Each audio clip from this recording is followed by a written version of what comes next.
નમસ્કાર મિત્રો, જય હિન્દ. ફરી એકવાર આપણી યુટ્યુબ ચેનલ પર નવા વિડીયો સાથે આપનું હાર્દિક સ્વાગત કરું છું. જો તમે આ ચેનલ પર નવા હોય તો આપણી ચેનલને સબસ્ક્રાઇબ કરી લેજો, જેથી સરકારી ભરતીને લગતી અવનવી અપડેટ્સ મળતી રહે. અને જો તમે આપણા વોટ્સએપ ગ્રુપમાં જોડાયા ન હોય તો તેની લિંક ડિસ્ક્રિપ્શનમાં છે, ત્યાંથી તમે જોડાઈ શકો છો. મિત્રો, આજના વિડીયોમાં વિદ્યા સહાયક ભરતી 2024 એટલે કે કાયમી શિક્ષકોની ભરતી પ્રાથમિક અને માધ્યમિક વિભાગમાં ભરતીની શરૂઆત કરવામાં આવેલી છે તેની વાત કરીશું. ઉપરાંત 1-2 મહિનામાં જાહેરાત આપી એટલે કે ટૂંક સમયમાં જાહેરાત આપી ભરતી થઈ શકે છે તેની પણ વાત કરીશું. આ અંગે સંપૂર્ણ પરિપત્ર શિક્ષણ વિભાગમાંથી જાહેર થયેલો છે તે પણ જોઈશું. તો ચાલો મિત્રો, વિડીયો શરૂ કરીએ. તો મિત્રો, વિડીયો શરૂ કરતા પહેલા જે વિદ્યા સહાયકની ભરતી આવેલી છે તેની વાત કરી લઈએ. તો આ ભરતી આદિવાસી યુવક સેવા સંઘ જિલ્લો દાહોદમાં આવેલી છે.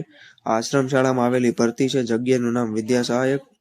લાયકાત છે તેની BA, B.Ed અથવા 2 વર્ષીય PTC ટેટ 2 પાસ અને એનો વિષય છે અંગ્રેજી.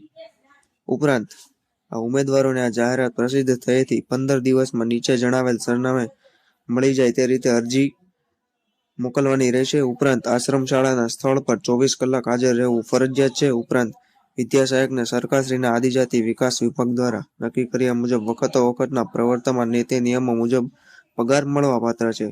તે ઉપરાંત અરજી મોકલવાનું સ્થળ અને સરનામું અહીં છે, જે તમે જોઈ શકો છો. તો મિત્રો, વાત કરવામાં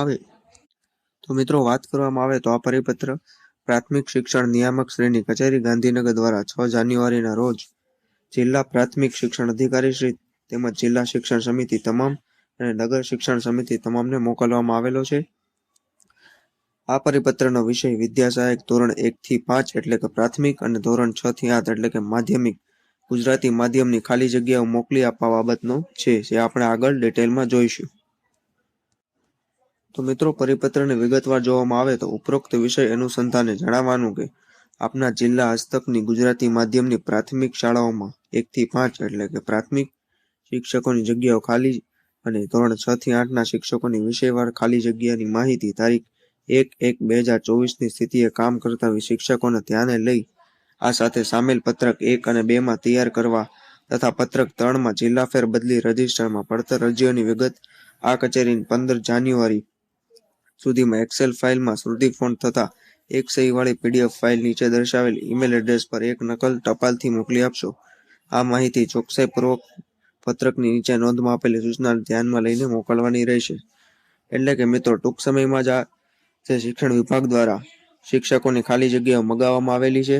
તે ઉપરાંત આ ખાલી જગ્યાઓની સંપૂર્ણ પ્રક્રિયા પૂર્ણ થતાં જ શિક્ષક ભરતી માટેની જાહેરાત આવી શકે છે. તો મિત્રો, આજના વિડીયોમાં આટલું જ. ફરી મળીશું નવી માહિતી સાથે.